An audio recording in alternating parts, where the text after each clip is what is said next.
அனைவருக்கும் வணக்கம். Sujatha Babu's voice out சேனலுக்கு உங்களை அன்புடன் வரவேற்கிறேன். ஃப்ரெண்ட் வீட்டுக்கு வந்திருந்தவங்க பூரி நல்லா கமகமான பண்ணிட்டு இருந்தாங்க.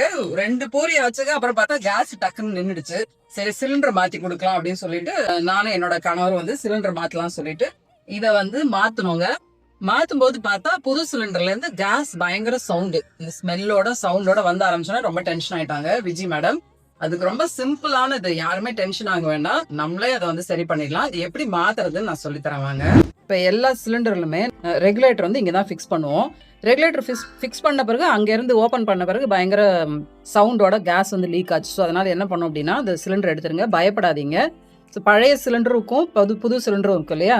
முதல்ல புது சிலிண்டர்லேருந்து அந்த நாப் ஒன்று இருக்கும், இதை நம்ம இப்படி எடுத்தாலே வந்துடும். வாஷர் எடுத்தீங்கன்னா இந்த வாஷர் வந்து வந்துடும். இதாங்க வாஷர். இப்போ இந்த புது சிலிண்டரில் இந்த வாஷர் வந்து கட்டாக இருக்குது பார்த்தீங்களா. இந்த கட்டானதுனால தான் லீக் இருக்குது.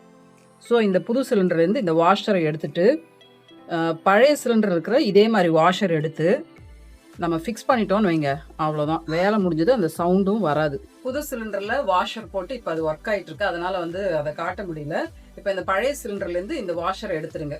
ஸோ வாஷர் எடுத்துட்டு என்ன பயமும் படவே வேண்டாம். இது ஓப்பனே இருக்கு, நமக்கு வந்து கேஸ் லீக் ஆகிடுமா அப்படிலாம் வேண்டாம். நமக்கு வந்து அந்த ரெகுலேட்டர் வச்சு அந்த ப்ரெஷர் கொடுத்தா தான் வந்து கேஸ் வெளில வரும். இப்படி ஆர்டினரியாக இருக்கும் போதெல்லாம் வராது. திருப்பி வந்து அந்த புது சிலிண்டர் பழைய சிலிண்டர்லேருந்து வாஷர் எடுத்துட்டு புது சிலிண்டருக்கு மாட்டிடுங்க. எப்படி மாட்டணும்னா இப்படி இப்படி மடிச்சிடுங்க. மடிச்சுட்டு உள்ளே வச்சுருங்க, அவ்வளோதாங்க.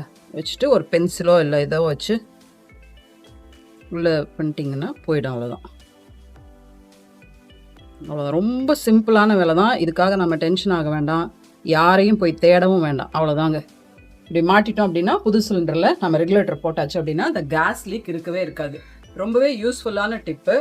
இப்போ நம்ம எமர்ஜென்சிக்கு நம்ம பக்கத்தில் யாராவது இருந்தாங்கன்னா ஓகே, அப்படி இல்லைன்னா நாமளே இதை வந்து சரி பண்ணலாம். ஸோ எந்த பயமுமே இல்லாமல் இந்த சிலிண்டர்லேருந்து வாஷரை எடுத்துட்டு புது சிலிண்டர்லேருந்து அந்த பிஞ்சு போன வாஷரை எடுத்துட்டு பழைய சிலிண்டர்லேருந்து அந்த வாஷரை மாற்றிடுங்க. இப்போ இதை நம்ம ஓகேவா தான் பண்ணியிருக்கோமா அப்படின்னு தெரியறதுக்காக கொஞ்சோண்டு கையில் தண்ணி எடுத்துக்கோங்க. தண்ணி எடுத்துட்டு இதில் ஊற்றுனீங்க அப்படின்னா பபுள்ஸ் வராமல் இருந்தது அப்படின்னா கேஸ் லீக் இல்லைன்னு அர்த்தம். ஸோ சப்போஸ் பபுள்ஸ் வந்ததுன்னா கேஸ் லீக் ஆகுதுன்னு அர்த்தம். இப்போ அதை நான் செஞ்சு காட்டுறேன் எப்படிங்க. எடுத்துக்கோங்க, எடுத்துட்டு இதில் ஊற்றி பாருங்க. இப்போ வந்து இந்த பபுள்ஸ் வரல பார்த்தீங்களா, இப்போ இதில் வந்து கேஸ் லீக் இல்லைன்னு அர்த்தம். இதில் ஃபுல்லாக கேஸ் இருக்குது, இந்த சிலிண்டர் ஃபுல்லாக கேஸ் இருக்குது.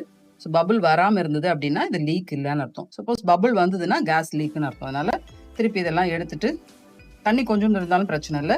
இது மேலே ரெகுலேட்டர் ஃபிக்ஸ் பண்ணிட்டோம் அப்படின்னா நம்ம பயமே இல்லாமல் சிலிண்டரை யூஸ் பண்ணலாங்க.